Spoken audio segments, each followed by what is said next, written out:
P51D Mustang.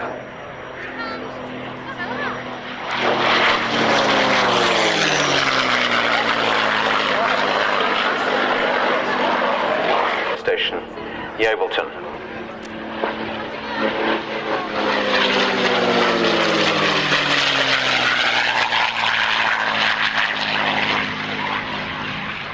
Finally completing his naval career with 707 Squadron, again here at Yeovilton as an instructor on the latter aircraft. And of course in the historic category.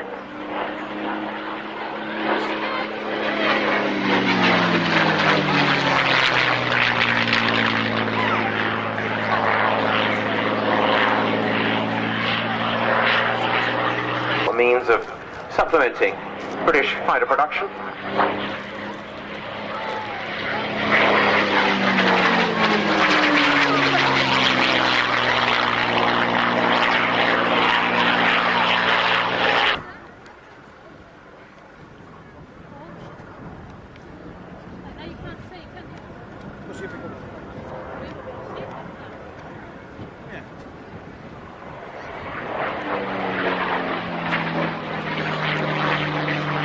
In the P51D was the introduction of 6.5-inch machine gun.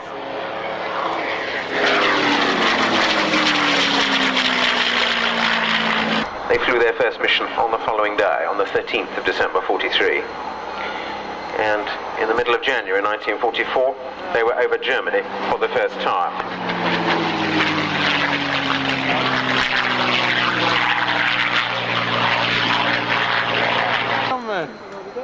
The particular machine, in fact, was built in 1945 and served originally with the Royal Canadian Air Force.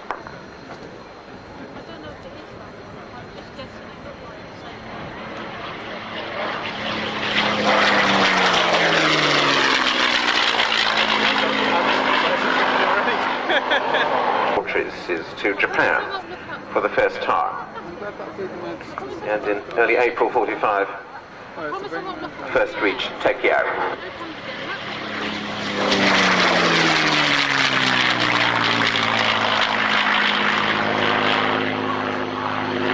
Was to look at the Panavia Tornado GR1.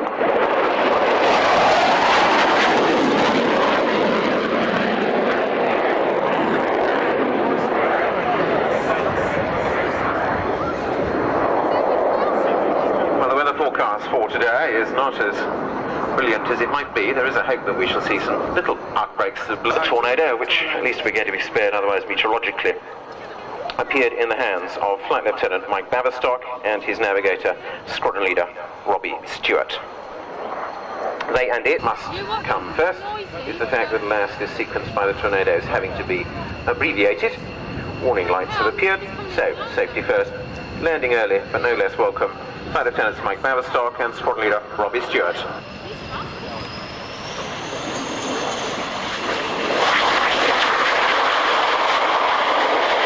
It is the British Aerospace Hawk T1. This is like the red orange one a little bit, but in a different colour. I saw it in the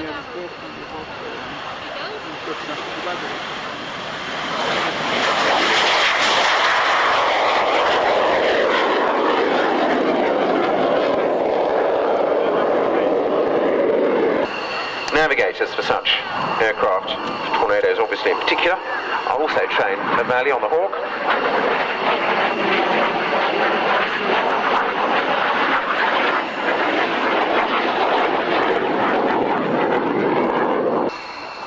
Yeah. 4-point hesitation roll.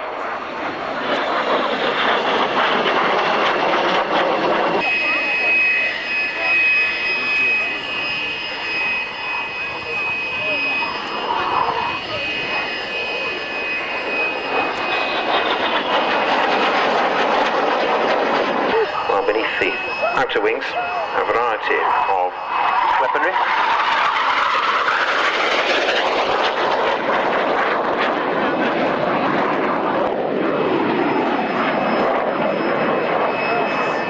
GR1.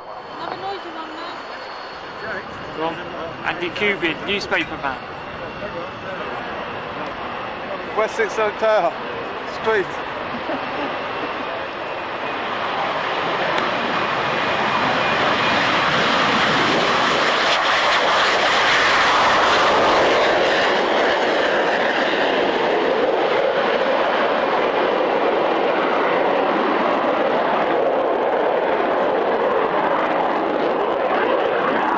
Third season. He, a former member of 1331 Squadron of the Air Training Corps, before going on to an RAF flying scholarship.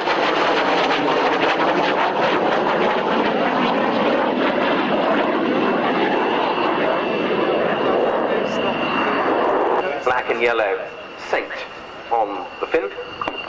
There's Leslie Chartreus's detective symbol. And indeed the cross keys forward. 16 reforming as a Jaguar ACU in June '92.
Two examples of the AIM-9L Sidewinder air-to-air missile would be mounted on those wingtip launch rails that are used this time for the so-called smoke winders.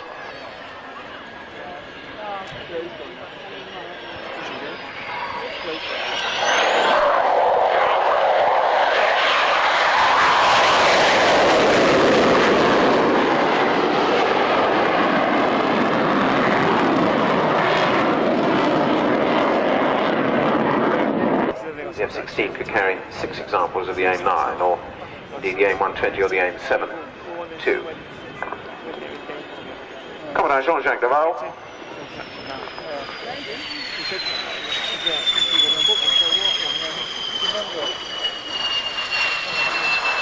The first of today's participants, twice over. More smoke. A lower, slower, gentler start by the Magister.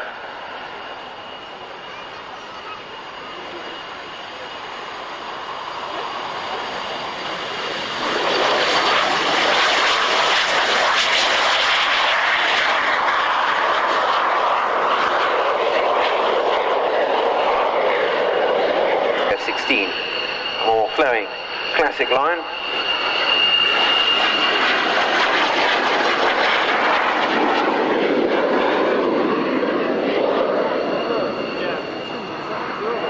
Then maximum speed thereby at around 30,000 feet of some 443 miles an hour.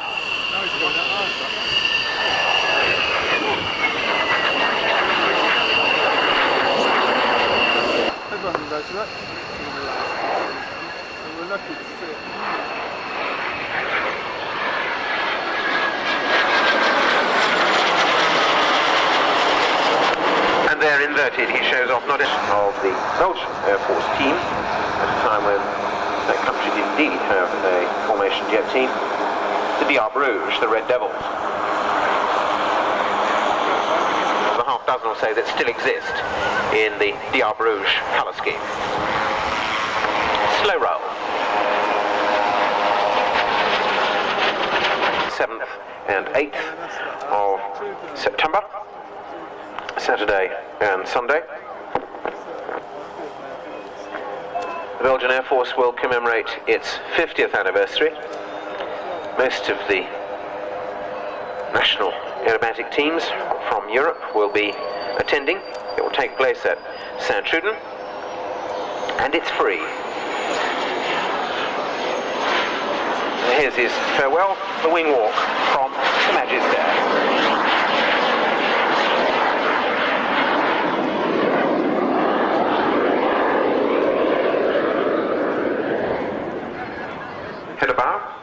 In fact, is the commanding officer of 33 Squadron, which operates the Magisters at Saint-Truden. 33 Squadron of the Belgian Air Force. His aircraft being the Hotez Air Fouga CM-170 Magister.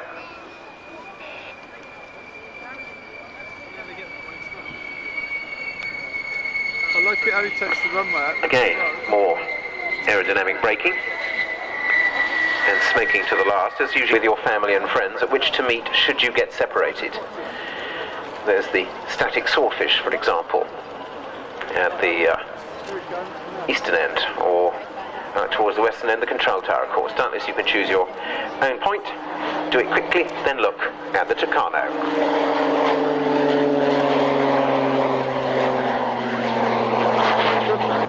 In place of the PT6 turboprop, it's a Garrett TPE 331, more powerful, 1100 shaft horsepower.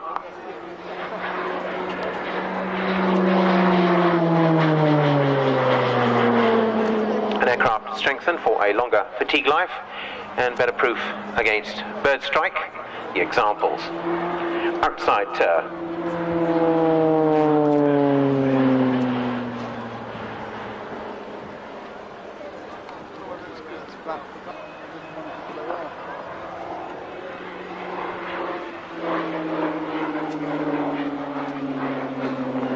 barrel roll.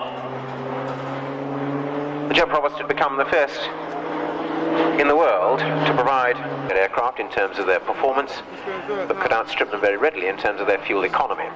So the Royal Air Force chose, as have many air forces now, a turboprop trainer. The gear waggle.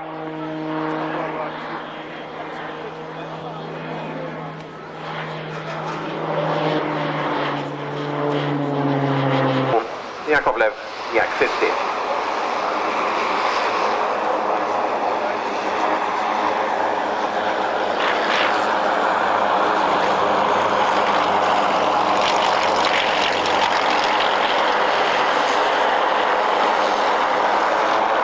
In this case are of John Griffin. He's otherwise the financial director of a West Country agricultural consultancy. Lives in this county, indeed.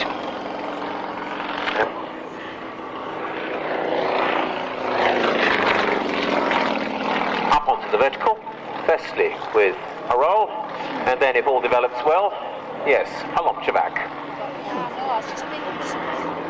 Aircraft going unstable in all axes. Lomchevak, in fact, was a certain Czechoslovak drink. It's reckoned that the after effects were similar to that manoeuvre. Up again, onto the vertical. This time, speed drops away for a stall turn, down to the right.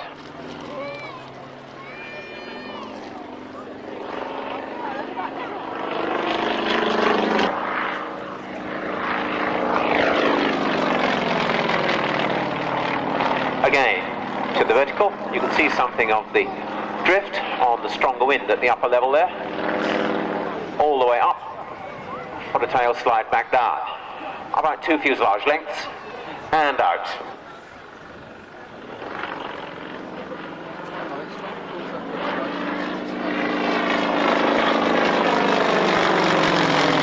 Something of the long exercise, certainly extremely welcome. Look there. Flanker. The Sukhoi Su-27. Oh, it's probably there.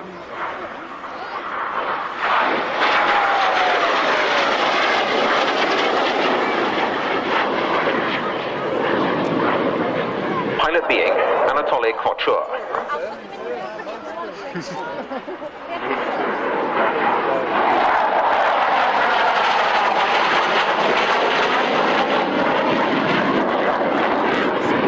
Doing a lot, isn't it? Just the first one.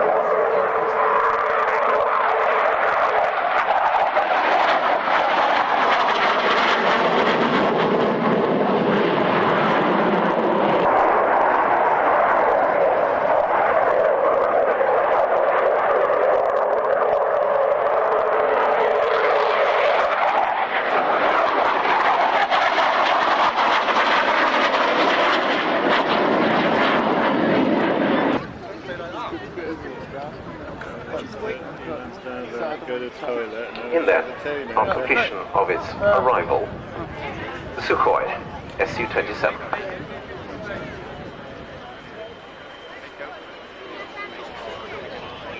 We'd have some point cheeks and everything display. We'll fly to Austria and have some of their national team.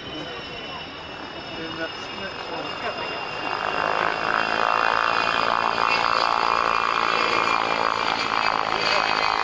Many of you will recall Anatoly having displayed this aircraft here.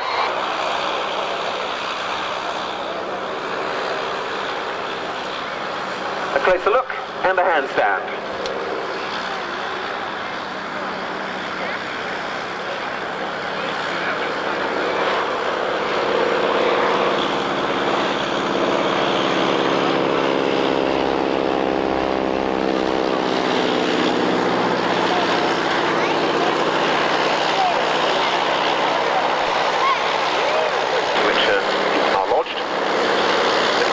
Bumpy, particularly at low level, and those restraints can leave their mark.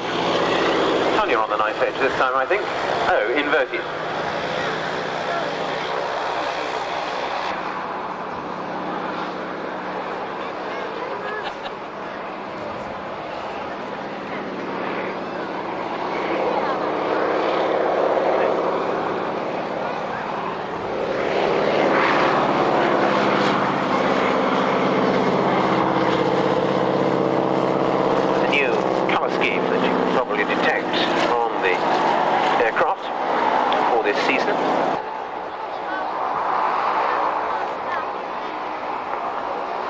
It must be said, is currently taking a break from her final year at university studying for an honours degree in law.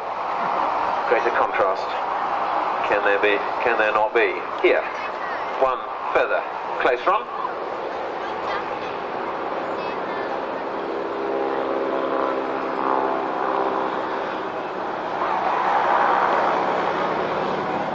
As there is Tanya halfway back down the ladder into the cockpit. The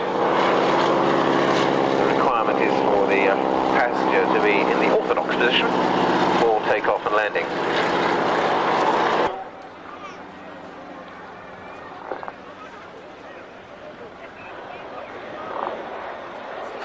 And as I think you're about to see on this first close pass, the aircraft sponsor is St. Yeovil.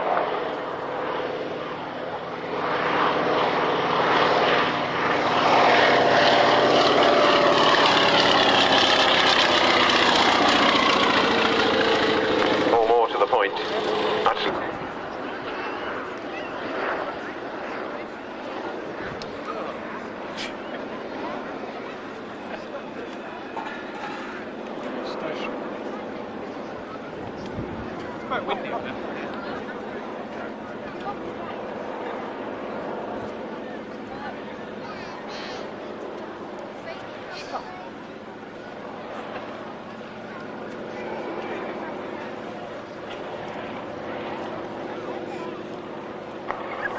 Part of the secret, as you probably can see, as it passes much of last year,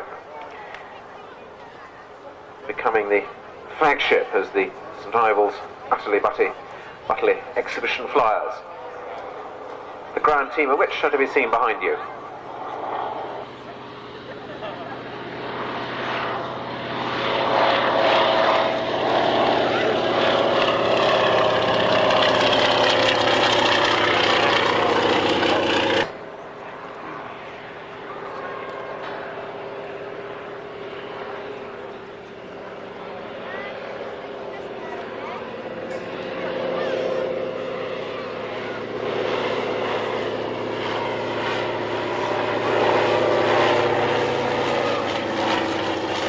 Now as map skirting the cloud, you can just see a little smoke, but in fact I think they're going to make a tour of duty, 3 years that is, with the Falcons themselves. So a very high level of expertise available. Back so as to minimise the flow, and indeed it is, and out come the first 2 and 4 and more, down to around the 2,200 mark, and the canopy's open. Yeah, last time they did the thing, you know, where they all join together and stuff. Well, as are the Falcons, a 12-man team, so it is 12 that comprise the very neatly is flown to the stall and in for the first landing. A very smooth stand-up in spite of the freshening breeze as it comes in, as it's followed by number 2. You will see the cells collapse as the canopy is flown into wind for landing, otherwise they can be used differentially as ailerons. A very gentle stand-up. These canopies can be flown at speeds up to around 25, nearly 30 miles an hour forward speed, and right down, as we've seen, to the stall. Certainly some zero braking going on here. Notice how the toggle control is exercised, it must be said. Very neatly right into the centre, lead weight, flag and parachutist. And last but by no means least, neatly into the middle of the group for there. Another flawless stand-up, ladies and gentlemen, from the Royal Air Force Sport Parachute Association, the Hawks. The blue information points throughout the whole of the public enclosure. Pleasure flying continues very much.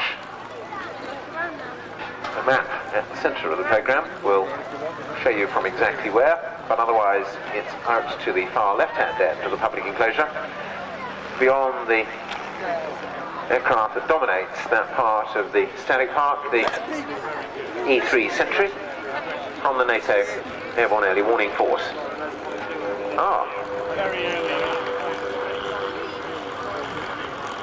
A little bit of aerodynamic braking from the Skyvan too. Very useful aircraft, in spite of that early labelling as the world's most aerodynamic garden shed. It and the team come from Western-on-the-Green.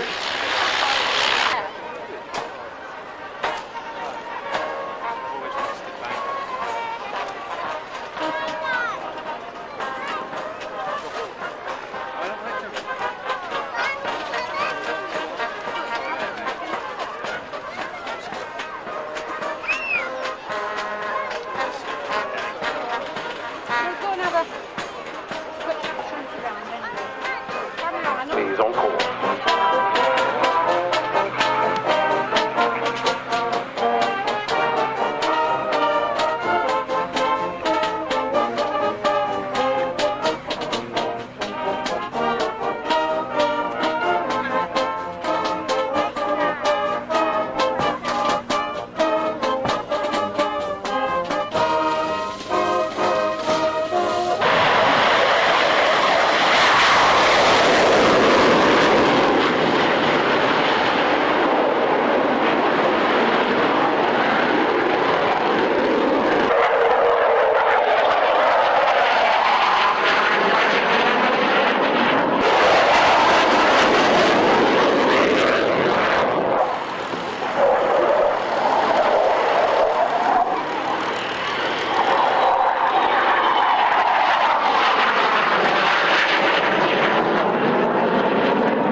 Through a dirty roll.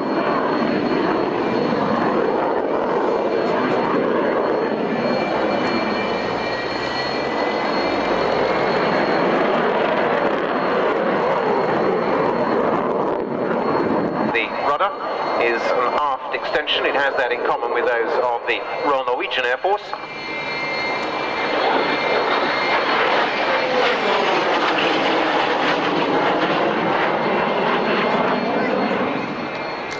that's true.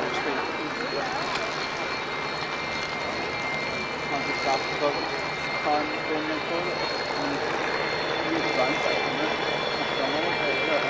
Thus, Captain Reese Kamperman from 306 Squadron of the Royal Netherlands Air Force from Volkel Air Base completes his sequence on the Lockheed Martin F-16A Fighting Falcon.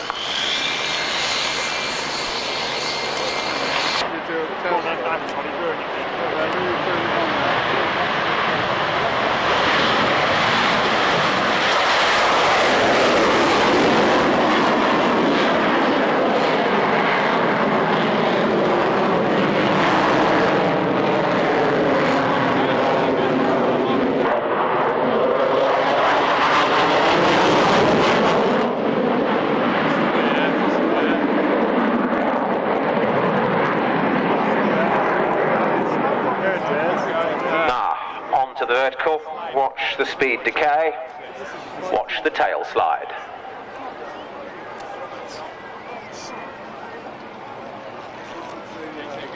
Nearly 3 fuselage lengths, Anatoly Kocher, on the first of the particular manoeuvres that are a hallmark of his sequence on this aircraft.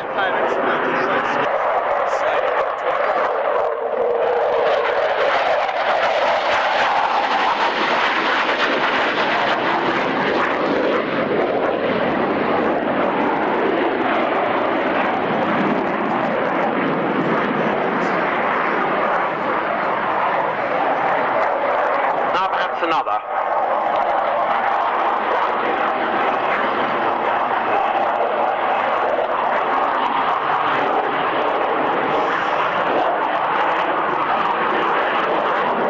An embroidered half loop, shedding some speed,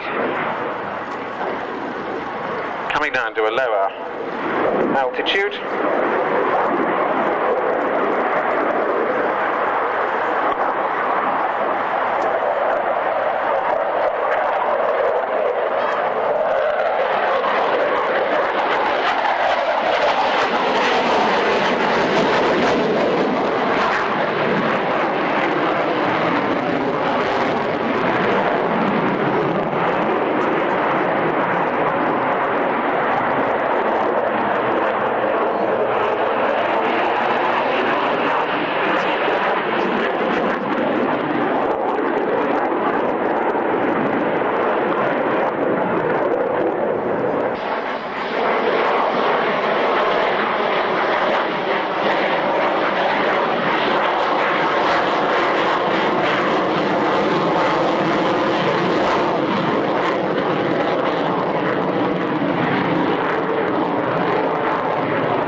Again, to the vertical,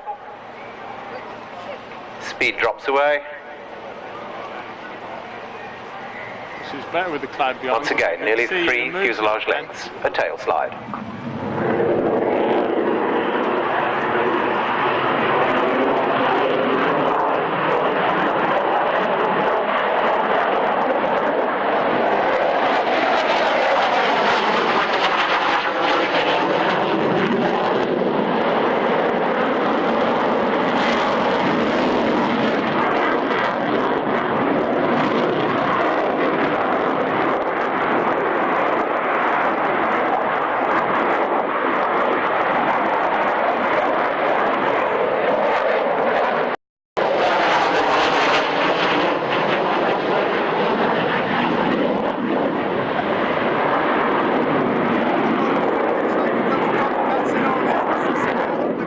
Of attack for some of these maneuvers, and of course a little as we saw the F-16 earlier, as you see in head-on view there, very much a blended body where the fuselage and wing are blended together to form a lifting body for the reduction of drag, which at the same time gives that much more room for avionics and additional fuel.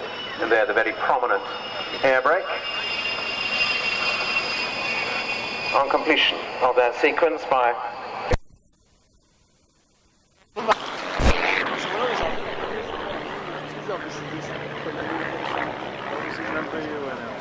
One domino.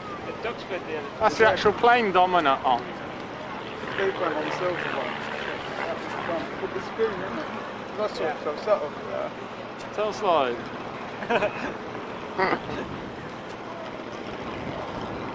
I think we did see it display once at Duxford, didn't we? When we had that sheep. Yeah, that she could nicked it. Trail Fast around the world. And Dommy lies. Fast burner. Definitely, yeah. And here's John making the point by offering you into wind. A long, slow look at his aircraft. Oh, he did have a close look.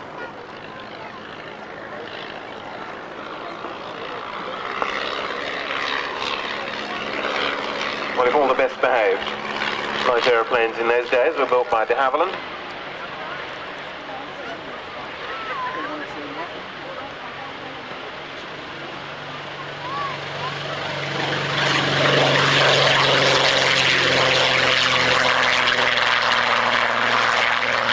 and then the swordfish.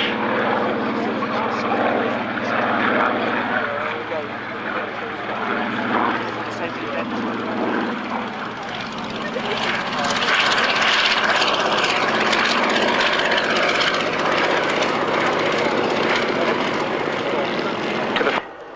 This aircraft needs no qualification.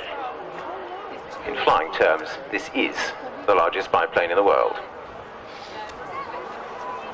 Albeit in replica form, albeit with modern engines, nonetheless, it does put the distinctive shape in the air of the Vickers Vimy.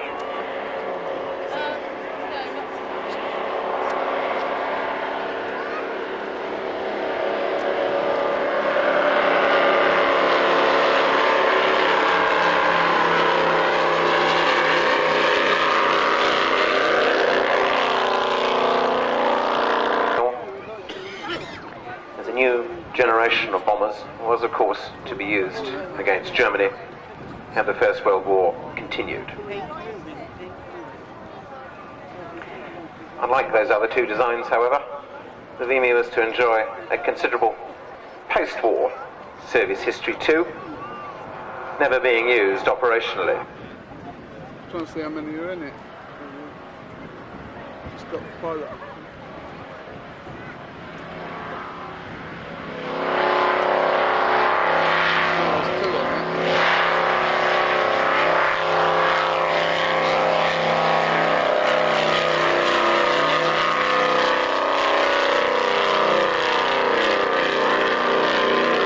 Doing even those two, of course, is the feat of the aircraft that's now preserved in the Science Museum in South Kensington, which in the hands of Alcock and Brown made the first non-stop crossing of the Atlantic.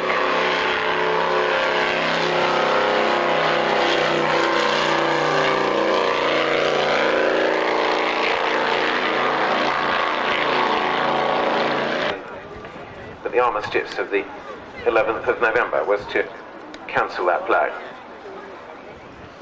don't know whether. Oh, I suppose it is. It's in the air.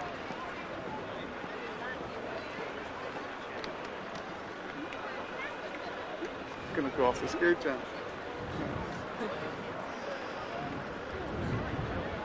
Yeah, and there.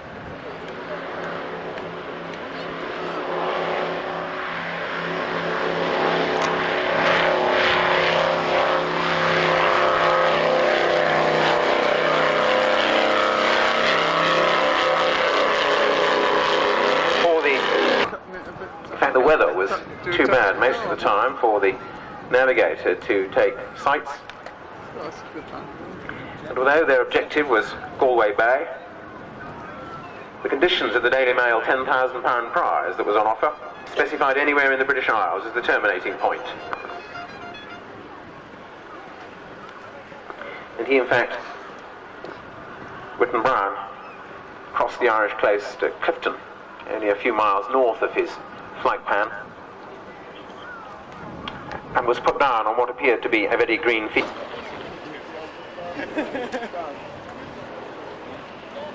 At least you didn't have to put up with a video you'd already seen. Now, Firefly and Swordfish in formation.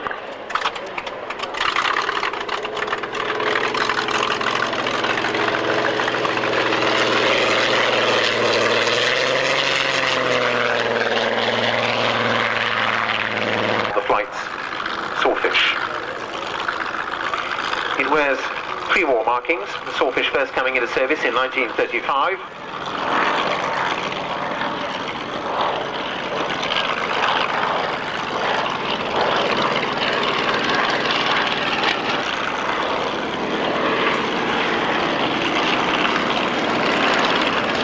A crew of 3 for this carrier-borne torpedo spotter reconnaissance aircraft. Pilot, observer, telegraphist, the whole of the fleet are in asking for your help. £3 million is necessary to set up a capital fund so as to ensure that that engineering effort can continue and these aircraft can continue to provide a site such as this.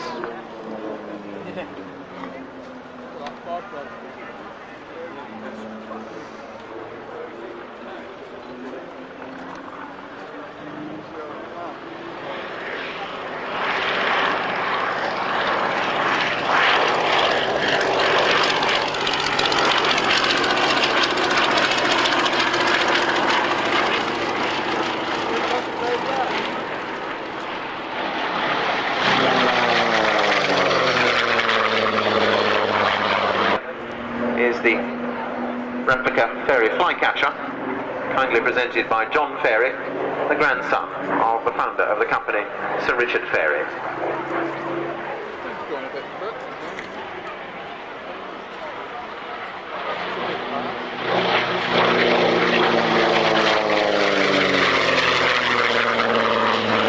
Black and white markings look familiar, they should. They were worn by the Mustang that we saw earlier in the programme, but they're worn here for a later conflict. They are the same, recognition markings, deliberately compromising the camouflage of the aircraft.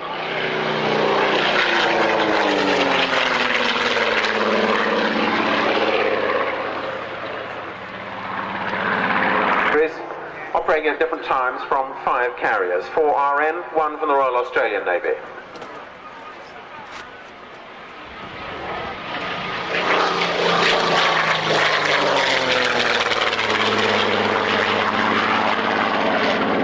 Was the last in service in the operational role with the Fleet Arm, being phased out by 1956 to give way to Avengers and Gannets. That's an operational career that lasted 13 years. The first squadron of Fireflies in the Fleet Arm forming here at Yeovilton in October.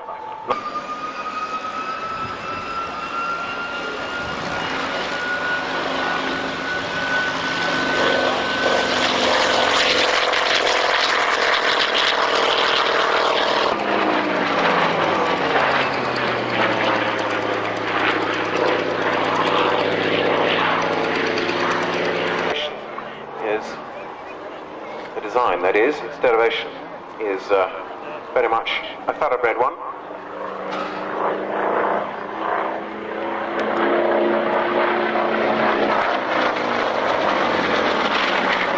The Hawker Hurricane of 1935 led to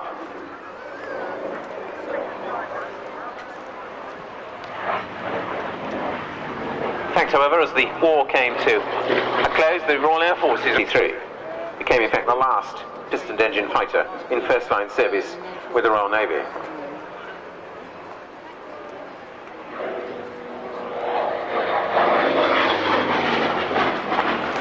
By 2 American gentlemen, buying a block of 30 of the stored aircraft, shipping them back to the States where they've been released gradually for sale.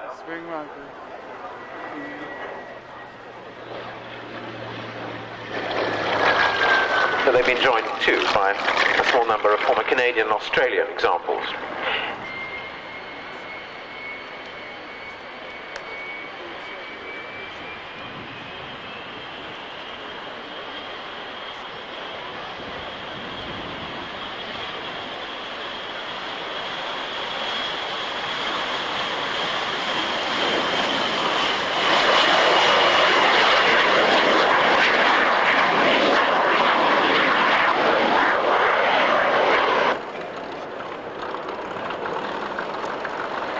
Together they are variants not only to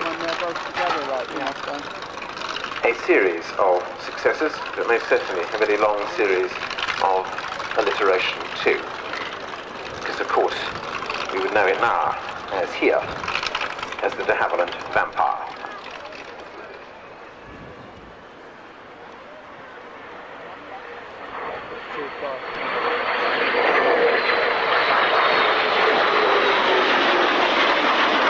Aircraft carrier.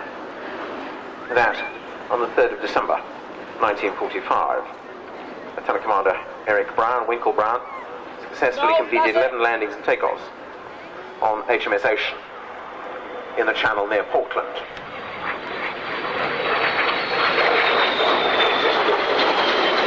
Speed around 549 miles an hour.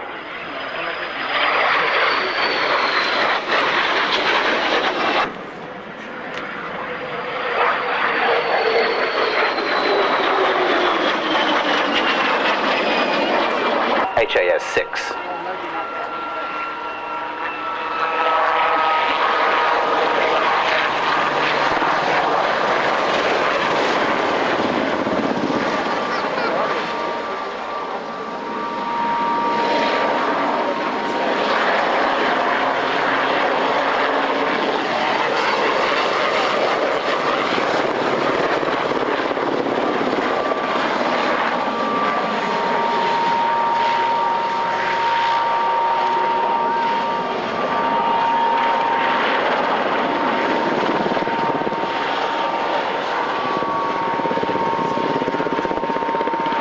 HAS 6 for the fact that Britain is an island most certainly hasn't. You can be forgiven for so realising in this air age that still over 90% of Britain's trade is carried by sea. 42 countries now have submarine capability.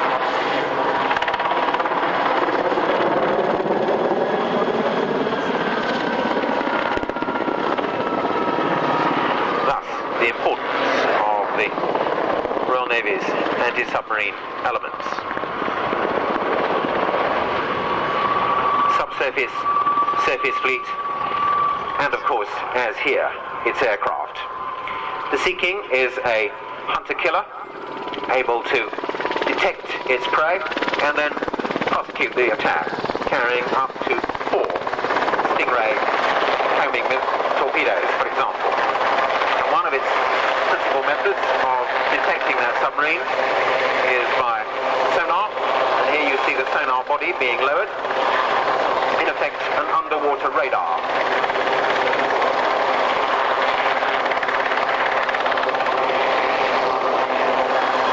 In fact, that cable is some 300 feet long. It would be lowered beneath the surface, while the Sea King could work independently. Typically, it would work with others of its squadron, based aboard the Royal Navy's carriers, all to its air day on Wednesday the 24th of July. 706's task being the training of pilots, observers and air crewmen. Advanced flying training, therefore. We'll see the first step in a moment or two.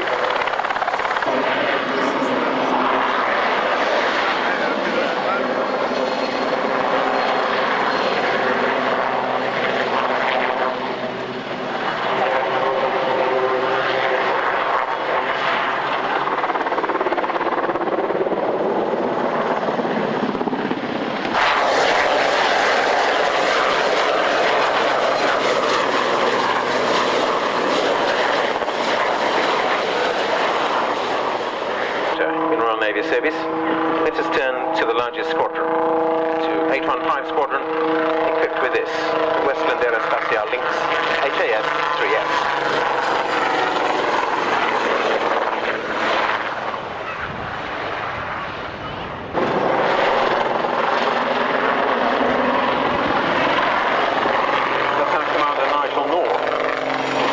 The aircraft. Again, many of you already call Nigel former jungler here at Yeovil, or indeed, of course, leader about the weapon systems and indeed the electronic warfare system.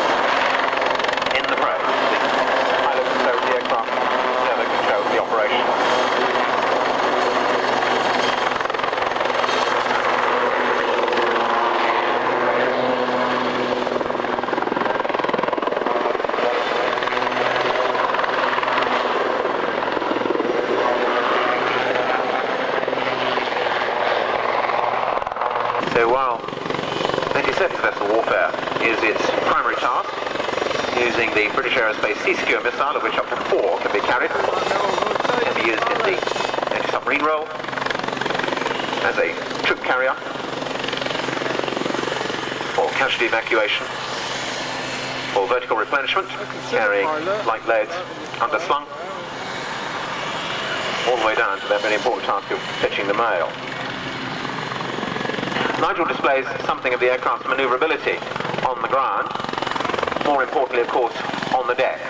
Fully cast string nose wheel, 2 canted main wheels allow the aircraft to manoeuvre into wind, regardless of the direction in which the ship is travelling, helping the aircraft operate in very high sea states that otherwise would preclude its flying. Gripped, and so make sure the aircraft is well and truly locked on board.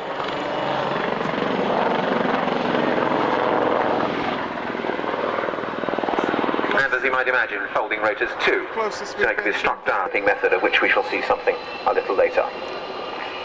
And of course, so successful is the Lynx that in addition to its adoption by 11 other navies, I think now, then it's been developed into the latest version for the Royal Navy with full 360-degree radar coverage, for example. That's the HAS-8, and there's an example to be seen in the static park behind the NATO E3. Here, however, the Gazelle pair.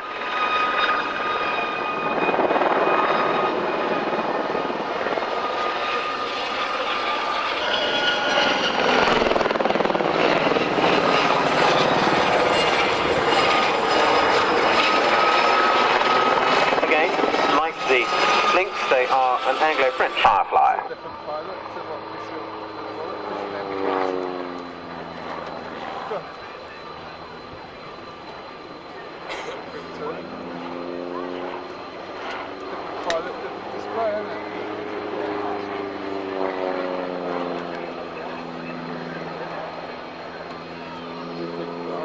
After that initial loop, a quarter cloverleaf changes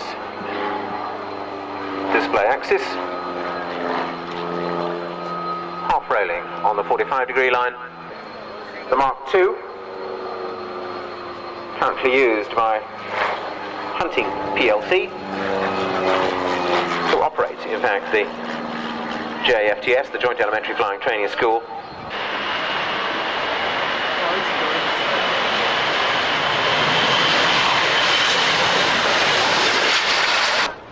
Here now, with Lieutenant Commander Mark Base, the CO of 899, Lieutenant Commander Sudsy Watson, and Lieutenant Rod Player, the Harrier and Sea Harrier trio.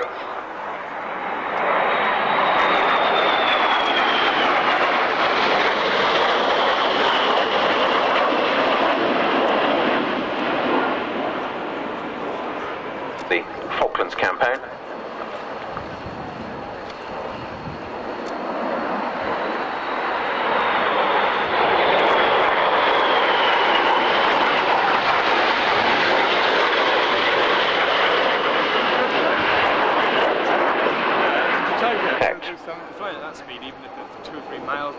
Thus, the future task group might well comprise a mixed element of Sea Harriers and Harriers tailored to suit the task. Various of its systems upgraded, most significantly its weapon system, now with the ability to mount 4 AIM-120.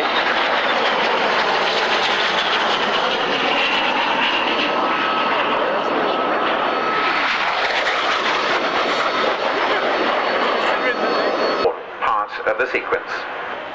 It's a noisy car. First, the T8.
50 of scores.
The last of the three now returning.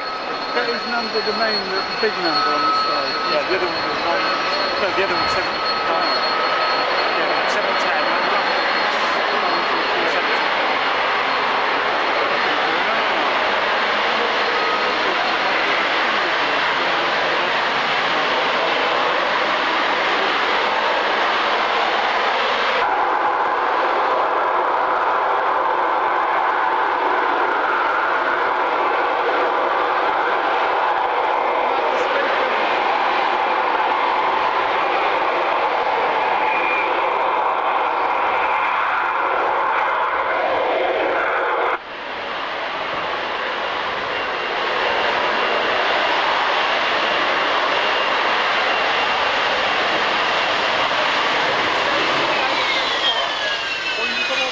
Thus, a demonstration of something of the ability that makes any ship capable of operating a helicopter, capable of operating. I mentioned earlier how the Royal Air Force has been conducting trials aboard the Royal Navy's carriers. The Joint Rapid Deployment Force is the particular aim, and illustrating that point uniquely, I think, during this display season, the next aircraft to display is this, the Harrier GR7, a Royal Air Force example, therefore, but about to take the ski jump.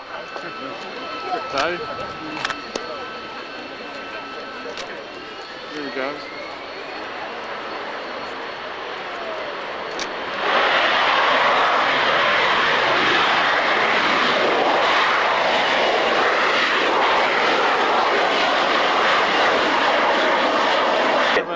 Conventional mode.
display in the SU-27. That's the Hurricane. Let's look No, to history.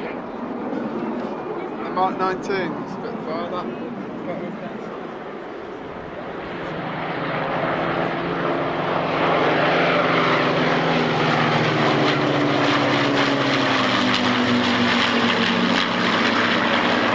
Of this Got into that. PR-19. Well, them big, there's 4 of them on that.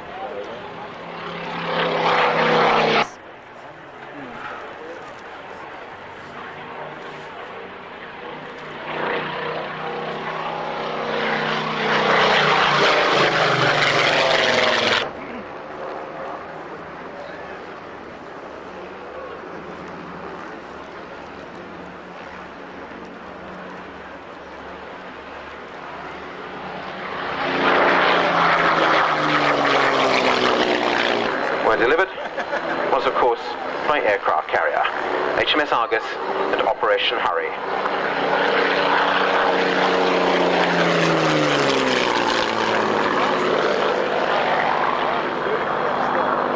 In fact, carrier...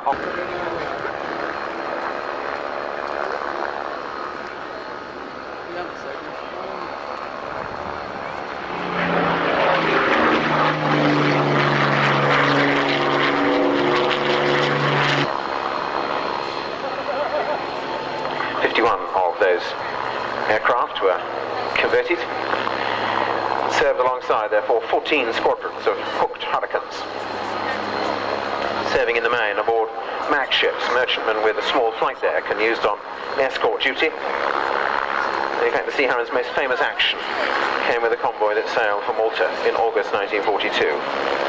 Operation Pedestal. The Lancaster.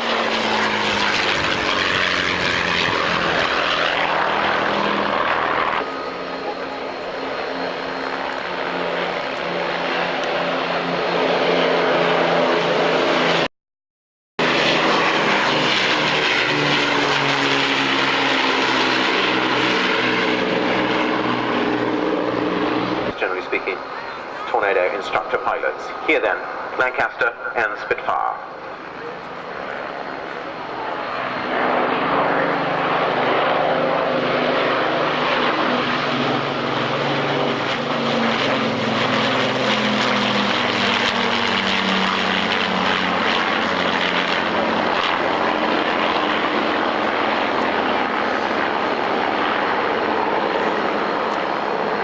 Bomber Command, that in December 53.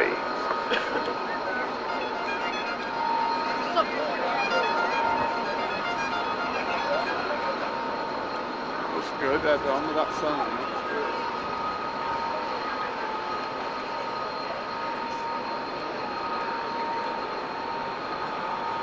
Look on that flight there. There's 3 or 4. One in the front there, one in the back.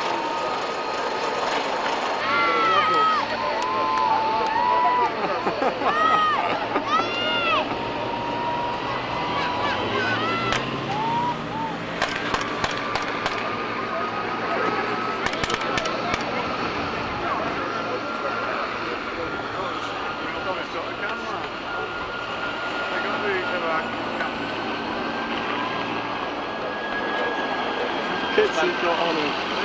Well, I did warn you, ladies and gentlemen, what would happen if you dropped any litter.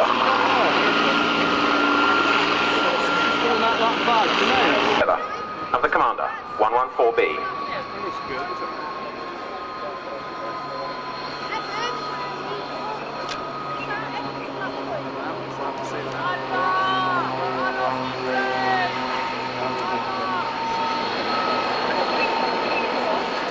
This pair of aircraft matched by another display.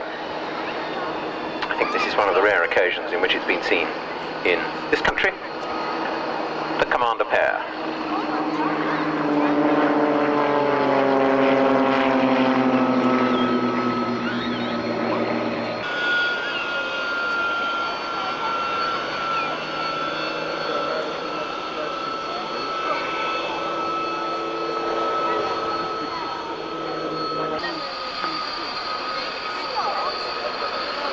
Quite good how they landed together.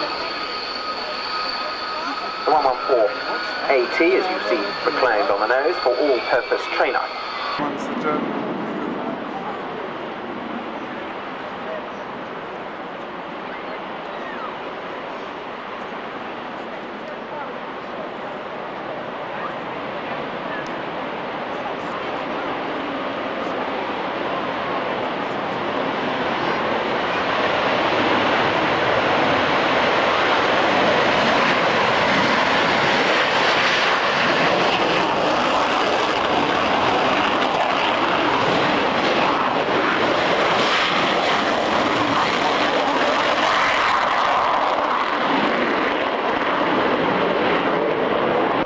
Before now, and one arrival Oh, they're opening that on the Gazelle. in the form of this Gazelle.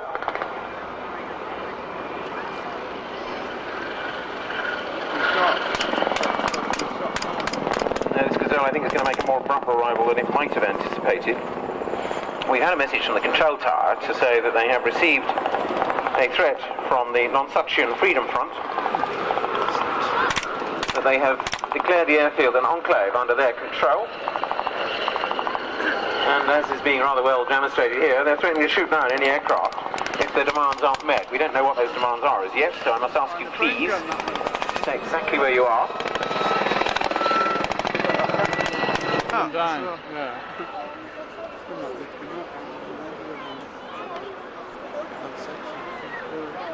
We were hoping that the Gazelle could arrive rather more covertly. Aboard is Lady Fortescue Fenworthy, who is acting as, would have been acting as a negotiator, a peace envoy to conduct talks with the NFF. I'm not sure, however, whether that gesture is being taken kindly.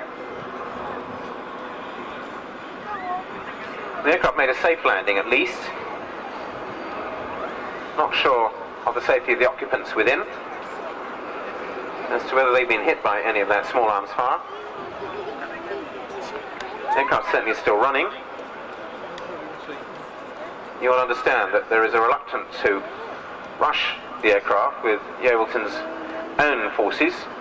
There's your safety to think about in such proximity, and most certainly that of the pilot. Two of the terrorists have now rushed the aircraft.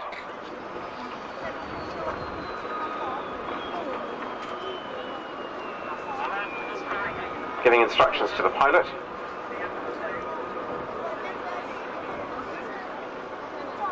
Well, they don't look particularly peaceable in the negotiations. Yeah, they're taking off. Well, pilot and Lady Fortescue Fenworthy are, as they say, helping the terrorists with their inquiries.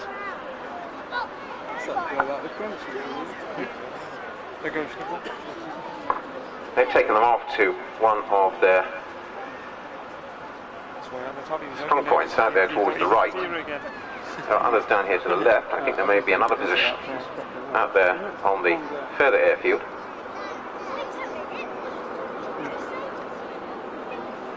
So at the moment we're going to wait until pilot and hostage are at least stay exactly where you are. Stay the other side of the barriers, please.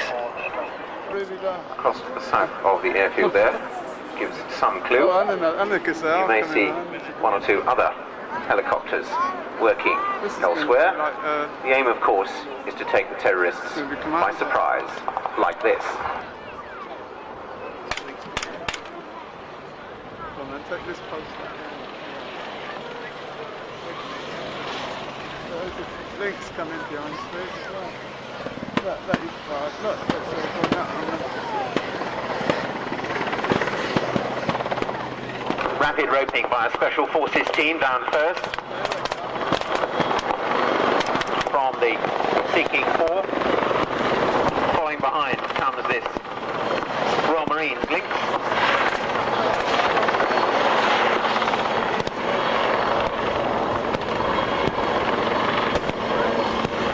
Ropes go down, some of the SF group move forward to secure the ropes.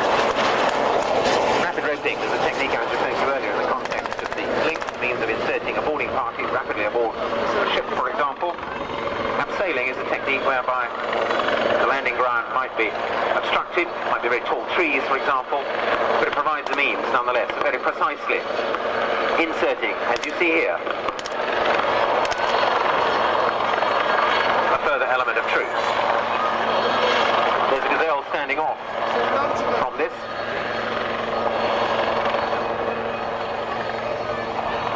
Acting as a forward air controller. We'll wait for the SF team there to take up position on the far side of the runway. Fire is getting more vigorous as the links rapidly apart. The first element now in position. Remember, the aim will not be a direct assault from the beginning, for fear of risking the lives of the two hostages, and of course not wishing to endanger yourselves.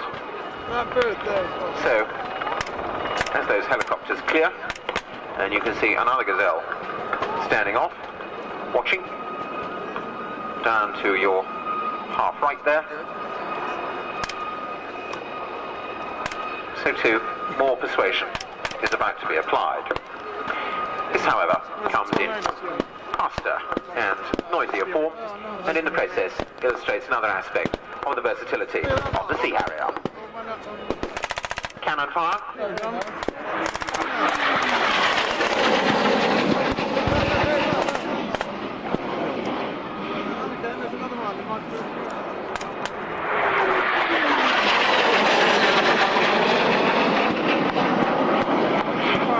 Again, not a direct assault on the terrorists, more of a keeping heads down exercise. As in the wake of that, an illustration of how outnumbered they now are. Again, part of the process of seeking to, no pun intended there, different spelling, seeking to persuade them that they better give up soon.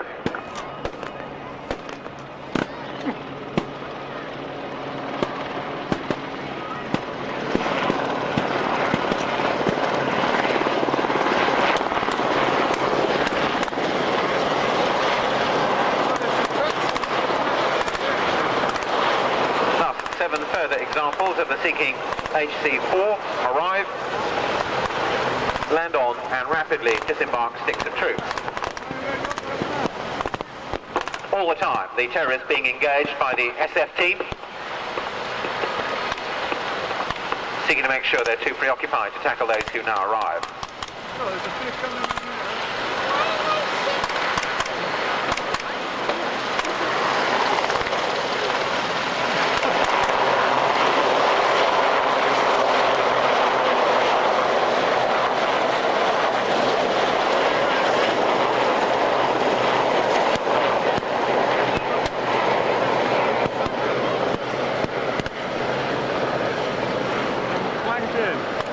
Rapidly they get out of the fire zone to be followed again by the Sea Harriers.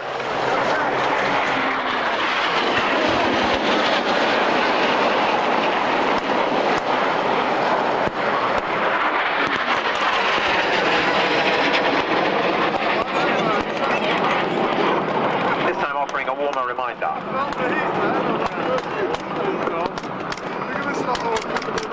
The smoke goes down out on the further right flank. And you will just see, manoeuvring behind it, closing in on the objective. The first of the teams that have recently arrived from the first wave of Sea Kings, which is now echoed by a second. I don't know how many Sea Kings have gone up in the last.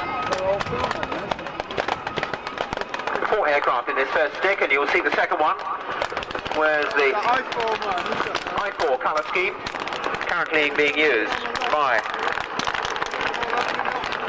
NATO aircraft in the former Republic of Yugoslavia.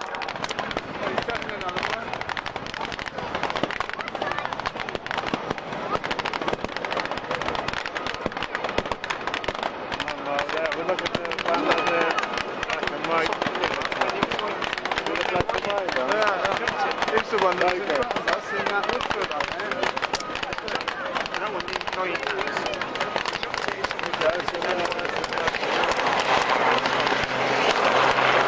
Now, under cover of the smoke there, they disembarked more troops.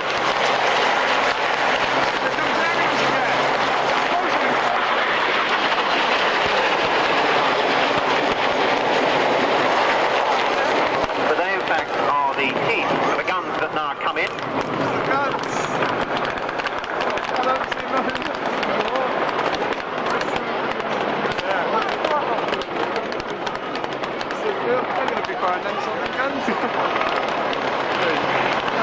All the time, the advance under cover of smoke.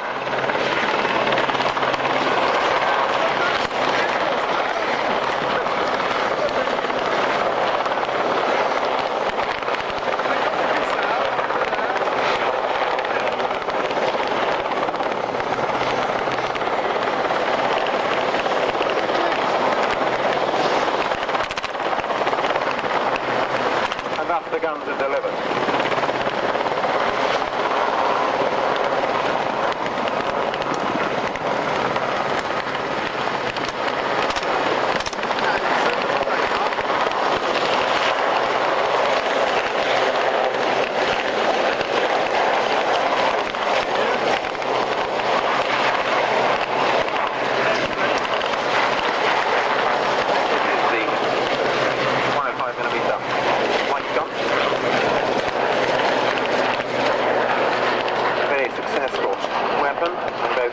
Service and around the world, and here with the Royal Marines. In comes the mobility for those guns.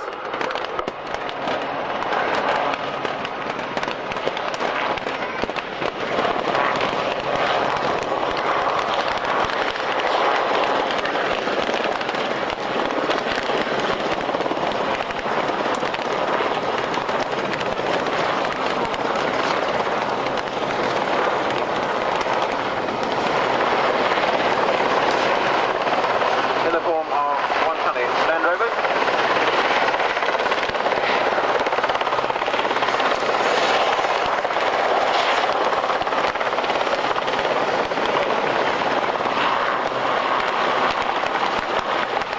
Delivered, as you can see, with very high accuracy.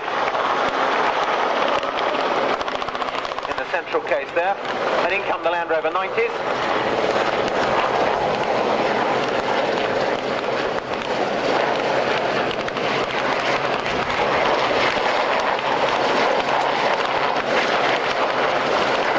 Mobility for the guns and the troops themselves.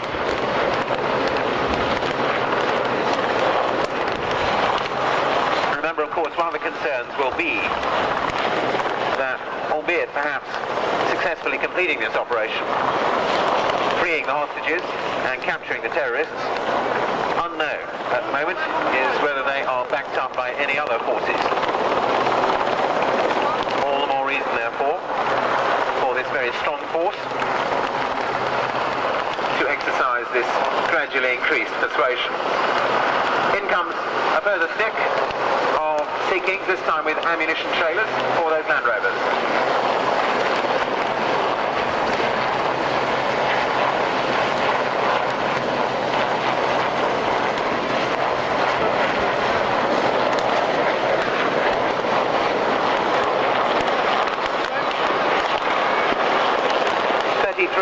Seeking Mark 4s, equipped 3 squadrons of the Fleet Air Arm.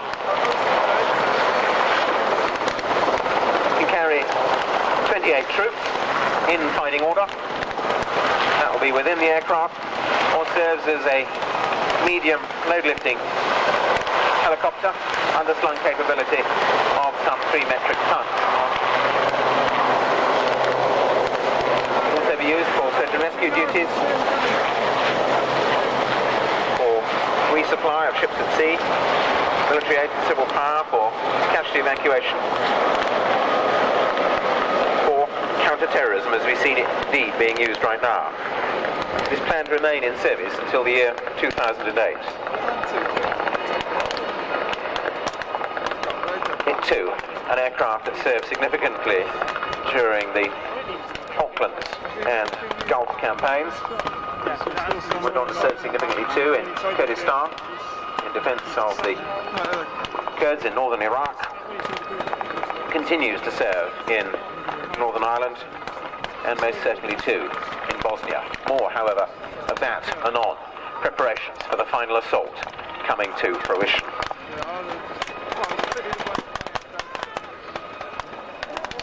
Well, they certainly obviously have very considerable stocks of ammunition, these terrorists. Fire still being returned.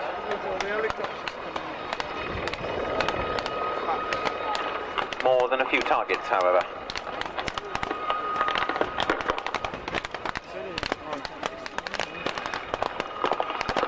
More smoke goes down. It's out to the right there. The outer elements move forward.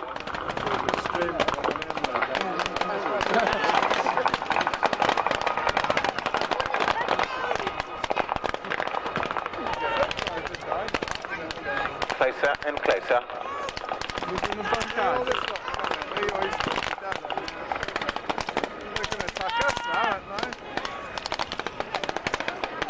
A final piece of persuasion.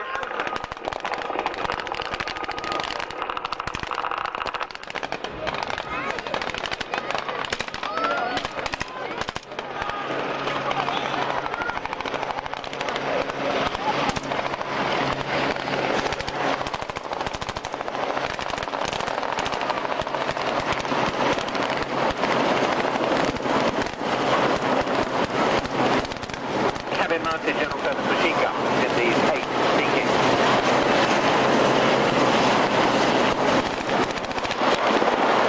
Well, the terrorist outpost out towards our left hand has certainly successfully been surrounded. Moving in now on the main position.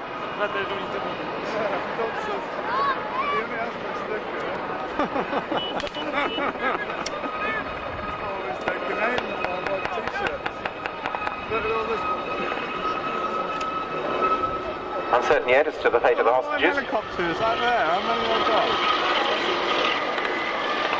At least doesn't appear to be any terrorist opposition in the area What's going on now to pick them up? of the right-hand position. Checks being made on the, albeit now dead terrorists.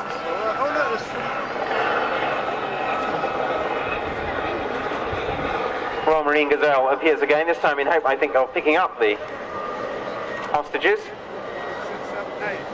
In fact, they appear to be alive. They're being held in that outpost until the very last by means of protection. Gazelle getting as close as it can.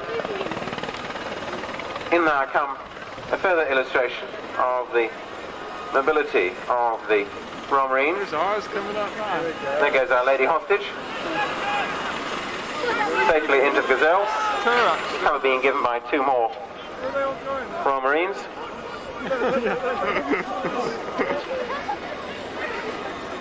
As rapidly everyone now embarks in these BB-202s, rather more at home in snow than on grass, emphasising the Norwegian theatre of operations for the Royal Marines. The Royal Navy's sea soldiers. Their motto, per mare per terram, by sea and land, but of course by courtesy of the Fleet Air Arms Commando squadrons, by air too.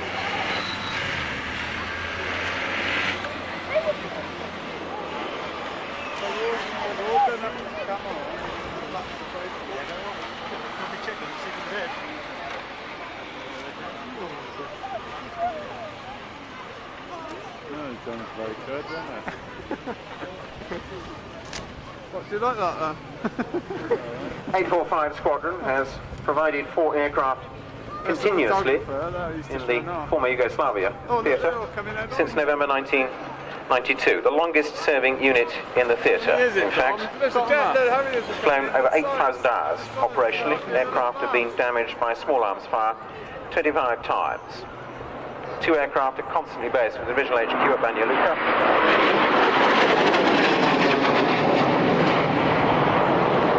One for tasking and one for the squadron's primary role of casualty evacuation. Those aircraft being on 24-hour standby It's 15. 30 minutes takeaways. readiness by day and 45 minutes by night. 4 or 5 lynxes. And that tiger striping camouflage Red, I know that. now being used by the squadron in Bosnia is indeed derived from I'm glad they had Arctic all batteries experience. at the end. Yeah, 'cause that was Bosnia. brilliant. Yeovilton, very much underlining the Thing is, I don't mind combined taking a bit. operation and joint capabilities of the Royal Navy, its ships, Harriers are coming its in soldiers right behind and them. its aircraft. Yeah. And on top, therefore, come those aircraft now, led by Gazelle, joined shortly by the Sea Harriers.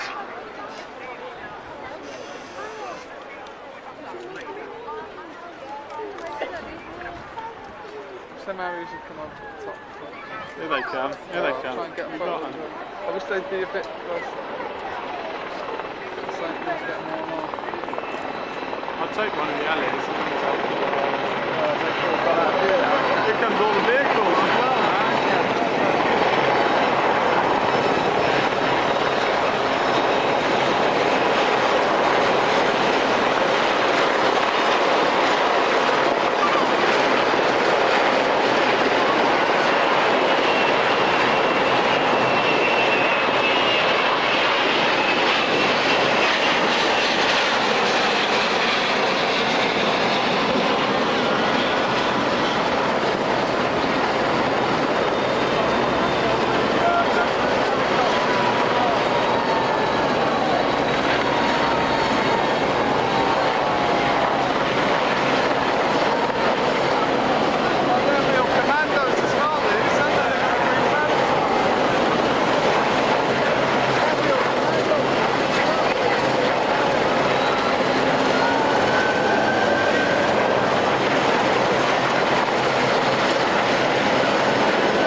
Representatives of the ships all around the world now. It's aircraft both at sea and ashore. Let's not forget, for example, So Max, look, 846 Squadron, 3 aircraft have been supporting the Army in Northern Ireland now for over 2 years. All around the world under that white ensign that does indeed fly for you.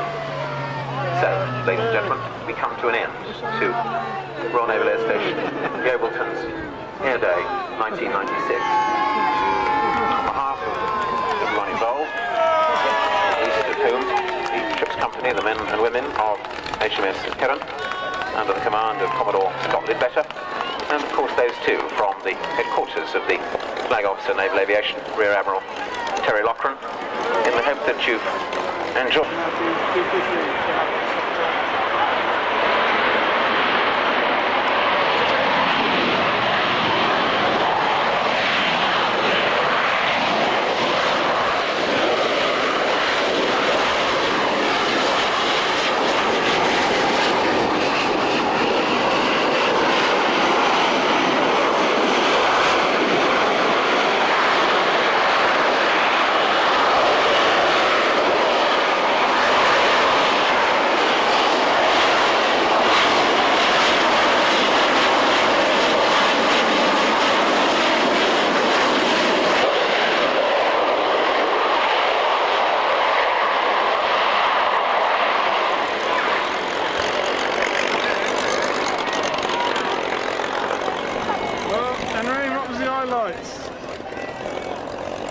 Flanker,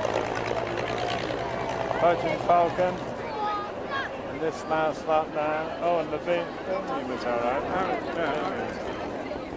For me, I like mass attack at the end there. While the formal Mr. Anatoly. part of Air Day might be over, allow me Belgian to remind Falcon. you that you all arrived over the space of several hours.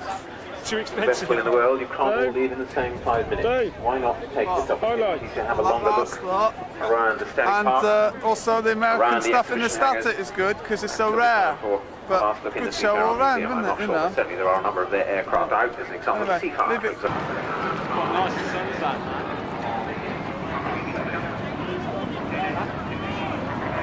With the Hawkeyes on HMS. No, John F. Kennedy. USS. USS John F. Kennedy. There's a load of Hornets and Eagles in the back. See where it says 602? Just to the right of that.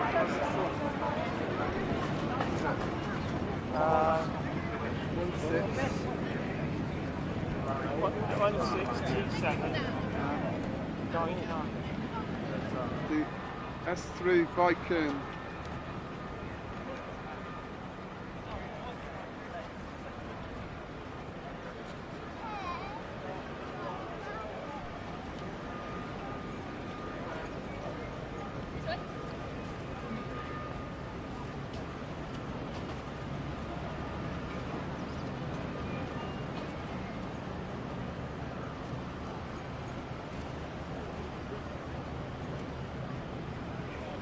These are nicknamed Scouts.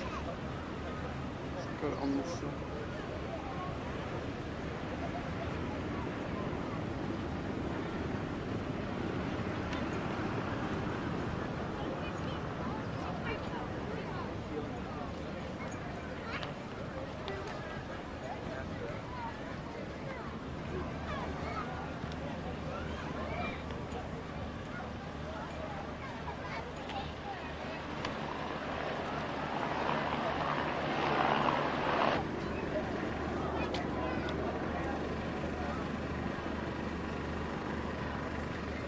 Belgium, 10 tickets to the pound. Come on, I want everybody having one. German, The last of the Danish, Tigers today. Pick which something. one you having. Let me know when you've got a note on the end. And let me know when you've got a 7 on the end. 10 tickets to the pound.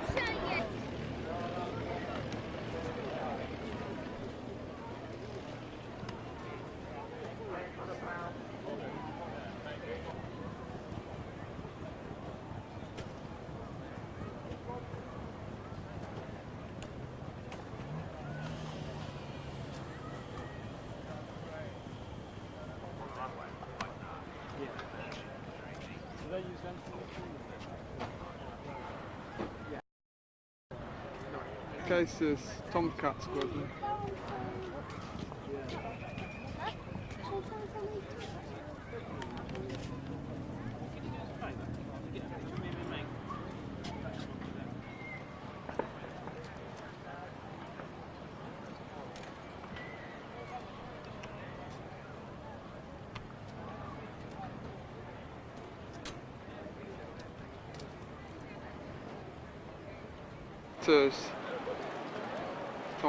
Tomcat Squadron.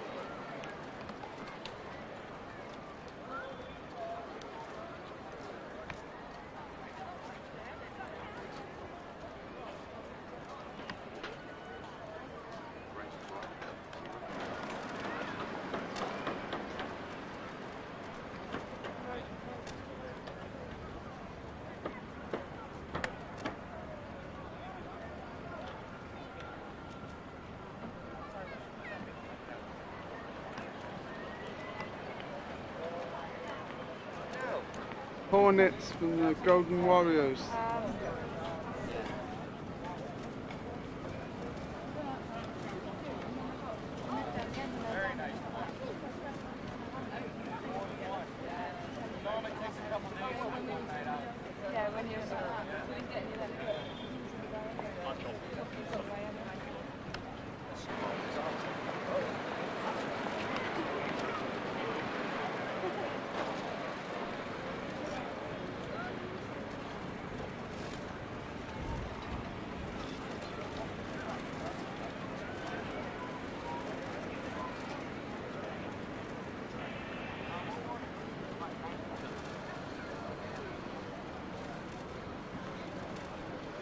Valions.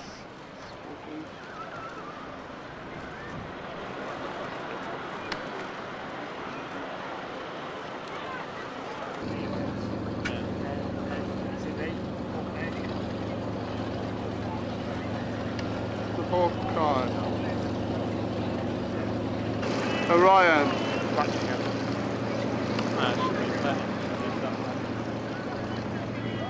Thing is, that'll be getting. Yeah. And there's the Steve and Dominic. Dad's watching the kit at the moment.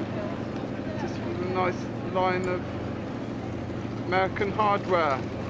90 aircraft Signing off, on the ship. 90 aircraft from the ship, and they brought 10 of them, no, 15 here. And this is signing off from Yeovil 96.